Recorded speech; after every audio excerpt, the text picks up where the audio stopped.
9303 Roger sir, both runways available to land. जिस वक्त pilot ने यह अल्फाज बोले उस वक्त यह पैसेंजर एयरक्राफ्ट इकबाल टाउन पर सिर्फ 600 फीट की ऊंचाई पर था। पाकिस्तान के सबसे बड़े शहर कराची में कड़कती गर्मी की वजह से हर कोई अपने घरों में बंद था। दोपहर 2:00 हो रहे थे। किसी को अंदाजा नहीं था कुछ ही लम्हों के बाद इकबाल टाउन में एक इमरजेंसी पैदा होने वाली है, क्योंकि पाकिस्तान इंटरनेशनल एयरलाइंस PK 8303 के पायलट ने मेडे का डिस्ट्रेस सिग्नल दे दिया था। इसका मतलब था कि पायलट कंट्रोल खो चुका है। यह सिग्नल देने के कुछ सेकंड्स के बाद कराची एक जोरदार धमाके से दहल उठता है और काले धुएं की चादर आसमान ओढ़ लेता है। एयरबस A3 120 इकबाल टाउन की घनी आबादी के ऊपर एयरपोर्ट से सिर्फ 520 मीटर पहले क्रैश कर जाता है।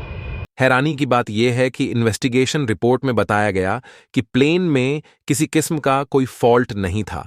तो फिर आखिर यह हादसा हुआ तो हुआ कैसे? ट्रैफिक कंट्रोलर और पायलट के बीच क्या बातचीत चल रही थी? सिर्फ चंद मिनट पहले इसी एयरपोर्ट पर लैंडिंग की पहली कोशिश क्यों और कैसे नाकाम हुई? और 2 साल तक चलने वाली इन्वेस्टिगेशन में कौन से राज खुलकर सामने आए? ज्ञान बी इन्फोमेट की वीडियोस में एक बार फिर से स्वागत। दोस्तों, 22 मई 2020 वाले दिन फ्लाइट 8303 को लाहौर से 2 बजे टेक ऑफ करना था और उसकी मंजिल थी इंटरनेशनल कराची एयरपोर्ट। यह एक छोटी फ्लाइट थी जिसको तकरीबन 2 घंटे 45 मिनटों में अपनी मंजिल पर लैंड करना था। उस वक्त कोविड लॉकडाउन अपने सीमा पर थे, जिसकी वजह से फ्लाइट्स बहुत कम चल रही थीं। लेकिन दूसरी तरफ रमजान का महीना चल रहा था और ईद की छुट्टियां करीब आने वाली थीं। फ्लाइट्स कम थीं और पैसेंजर ज्यादा, यानी फ्लाइट पूरी तरह से फुल थी। इसमें टोटल 97 पैसेंजर्स और 8 क्रू मेंबर्स मौजूद थे। आज के दिन मौसम बिल्कुल परफेक्ट था, लाहौर में भी और कराची में भी। पायलट की बात की जाए तो फ्लाइट कैप्टन 59 ईयर्स के साजिद गुल थे, जिनको पाकिस्तान इंटरनेशनल एयरलाइंस ज्वाइन किए 28 साल गुजर चुके थे और इनके पास 22,000 घंटों का एक्सपीरियंस था। जबकि फर्स्ट ऑफिसर 30 ईयर्स के अब्दुल्ला आजम थे, जिनको PI में साल गुजर चुके थे। यह 16 साल पुराना एयरबस A320 एयरक्राफ्ट था, जिसमें 2 CFM56 टर्बो फैन इंजन्स लगे थे और इन दोनों इंजन्स का इस स्टोरी में बहुत अहम किरदार है। एयरक्राफ्ट बिल्कुल परफेक्ट कंडीशन में था, जिसको एयरबस की रिकमेंडेशंस के हिसाब से मेंटेन भी किया जा रहा था। लाहौर एयरपोर्ट पर सारी तैयारियां पूरी करने के बाद सिर्फ मिनट के डिले के साथ दोपहर 12:05 पे जहाज टेक ऑफ हो गया। कुछ देर बाद फ्लाइट 8303 34,000 फीट की ऊंचाई पर पहुंच चुकी थी, जिसको क्रूजिंग एल्टीट्यूड कहते हैं, और अगले 40 मिनटों तक इसे इसी एल्टीट्यूड पे रहना था। क्रूजिंग एल्टीट्यूड पे पहुंचते ही केबिन क्रू ने दोनों पायलट को स्नैक्स ऑफर किए, लेकिन क्योंकि उन्होंने रोजा रखा हुआ था तो उन्होंने मना कर दिया। क्रूजिंग के दौरान पायलट ने जहाज को ऑटो पायलट पर रखकर इधर उधर की बातें शुरू कर दी। 1-2 मिनटों पे जहाज मुल्तान शहर को क्रॉस कर रहा था और इसी वक्त उसको कराची कंट्रोल टावर के साथ कनेक्ट कर दिया गया, यानी पिछले कंट्रोल टावर का काम हुआ खत्म। अब आगे की जिम्मेदारी कराची टावर की थी। कराची कंट्रोल ने पायलट का वेलकम किया और उनको डायरेक्ट मकली पहुंचने का कहा। इसकी वजह से हुआ यह कि मकली के मुकाम पर जहाज को जाहा 6,000 फीट पर होना था। असल में VO 90,000 फीट पर था। कंट्रोलर ने रडार पर PK 8303 की ऊंचाई ज्यादा पाई, तो पायलट को कहा गया कि आपकी ऊंचाई ज्यादा है, आप आसानी से लैंड कर पाएंगे, या फिर मकली पर ही एक गोल चक्कर लगाकर एल्टीट्यूड कम करेंगे। जिस पर कैप्टन ने बोला हम कर लेंगे और गोल चक्कर लगाने से मना कर दिया। अभी तक दोनों पायलट ध्यान नहीं था कि कंप्यूटर में सेव हुआ रास्ता अलग है और वह दूसरे रास्ते से आ रहे हैं। यह इंफॉर्मेशन उनके सामने जाहिर थी, लेकिन उस पर ध्यान नहीं दिया गया। मकली के बाद ऊंचाई कम करने के लिए जहाज की नोज डाउन की गई।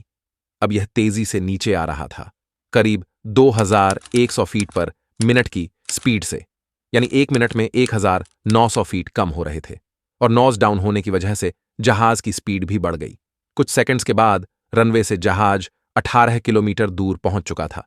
इसकी ऊंचाई पहले जहां 12,000 फीट थी, वो अब 8,000 रह गई। लेकिन रूल के अनुसार इस पॉइंट एल्टीट्यूड को 4,000 फीट्स पे रखना होता है, यानी यह लोग डबल एल्टीट्यूड पर थे। इस दौरान कंट्रोलर ने कई बार कैप्टन से बात करने की कोशिश की, लेकिन फ्लाइट डाटा रिकॉर्डर के अनुसार पायलट ने गलती से रेडियो फ्रीक्वेंसी चेंज कर दी थी। जब कैप्टन से बेआत नहीं हो पा रहा था, तो फिर इमरजेंसी फ्रीक्वेंसी के जरिए कैप्टन से बेआत की गए और उनको कहा गया कि आप 8,000 फीट्स पर हैं, जबकि यहां आपको 4,000 फीट पे होना चाहिए। उनको दोबारा से ऑन ऑर्बिट करने का कहा, जिससे जहाज की स्पीड और एल्टीट्यूड दोनों कम हो सकते थे। लेकिन कैप्टन ने इस बार भी यह कहते हुए मना कर दिया कि हम रनवे पर एस्टैब्लिश हो चुके हैं, हम कर लेंगे इस मौके पर।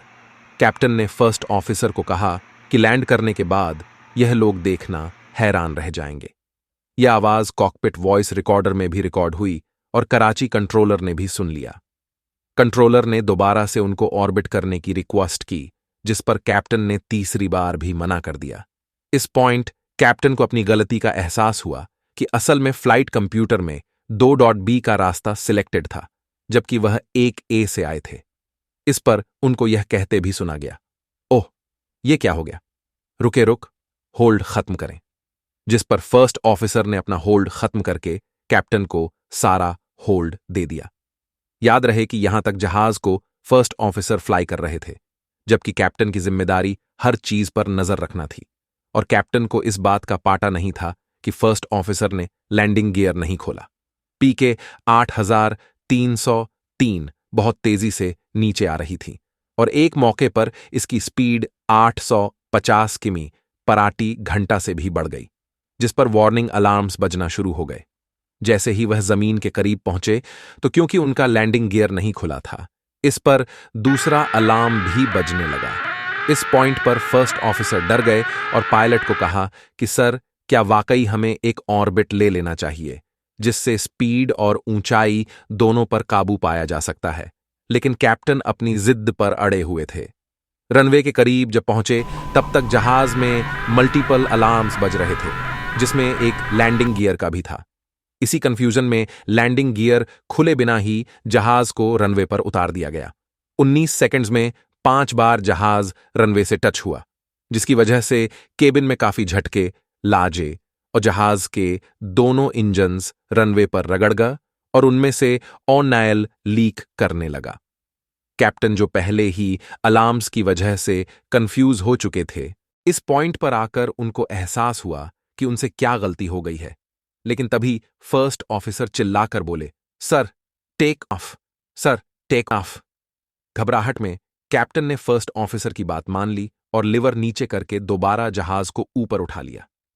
एक्सपर्ट्स का वाई मानना है कि इस मौके पर जहाज को रनवे पर ही अपने हाल पर छोड़ देना चाहिए था। ज्यादा से ज्यादा इंजन में आग लग जाती, लेकिन कम से कम वो एयरपोर्ट इमरजेंसी सर्विस के करीब तो होते चांस था कि उस आग पर भी काबू पाया जा सकता था।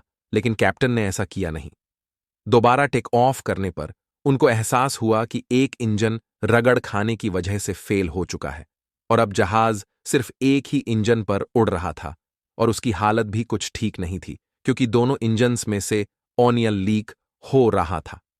अब वो 3,000 फीट की ऊंचाई पर पहुंचकर गोल अराउंड करके दोबारा रनवे की तरफ बढ़ रहे थे, जिस पर कंट्रोल टावर ने उनको कहा कि ऑल रनवेज खाली हैं, आप किसी पर भी लैंड कर सकते हैं। इसी वक्त आखिरी इंजन में भी वाइब्रेशन शुरू हो गई और थोड़ी ही देर बाद वह भी बंद हो गया। जहाज अब बिना इंजन के ही रनवे की तरफ बढ़ रहा था और उसका एल्टीट्यूड तेजी से कम हो रहा था। इस बार काफी पहले ही कैप्टन ने लैंडिंग गायर खोल दिए थे, जिसकी वजह से ड्रैग पैदा हो रहा था और स्पीड कम हो रही थी। वो एसपी सीड, जिसकी इस वक्त उनको सबसे ज्यादा जरूरत थी। 800 फीट की ऊंचाई पर वह रनवे की सीध में आ चुके थे, लेकिन कैप्टन को अंदाजा हो चुका था कि वीओ रनवे तक नहीं पहुंच पाएंगे और तभी उन्होंने मेडे मेडे की कॉल दे दी। मेडे मेडे पाकिस्तान 8,303। बस फिर कुछ ही सेकंड्स के बाद रनवे से सिर्फ 1,440 मीटर पहले 2-5 मिनटों पे पीआई फ्लाइट पीके 8,303 मल्टन कॉलोनी के घरों के ऊपर जा गिरी। इस क्रैश से पैदा होने वाले धमाके को मीलों दूर तक भी सुना गया और काला धुआं आसमान पर उठने लगा। क्रू समेत जहाज में 97 पैसेंजर्स में से 2 लोग हैरत अंगेज तौर पर बच गए, जबकि घरों पर क्रैश करने की वजह से ग्राउंड पर 3 जान का नुकसान हुआ। इमरजेंसी सर्विस फौरन पहुंच गई, लेकिन चौटी चौटी गलियों की वजह से उनको काम करने में काफी मुश्किल का सामना करना पड़ा। इन्वेस्टिगेशन रिपोर्ट के मुताबिक इस एक्सीडेंट की जिम्मेदारी कैप्टन पर जाती है, जिन्होंने बार बार रूल्स एंड रेगुलेशन की खिलाफ मार्जी की और कई बार ट्रैफिक कंट्रोलर की इंस्ट्रक्शंस को मानने से इनकार किया। दूसरी जिम्मेदारी एयर ट्रैफिक कंट्रोलर की थी। उन्होंने पायलट को क्यों नहीं बताया कि उनका लैंडिंग गियर नहीं खुला हुआ।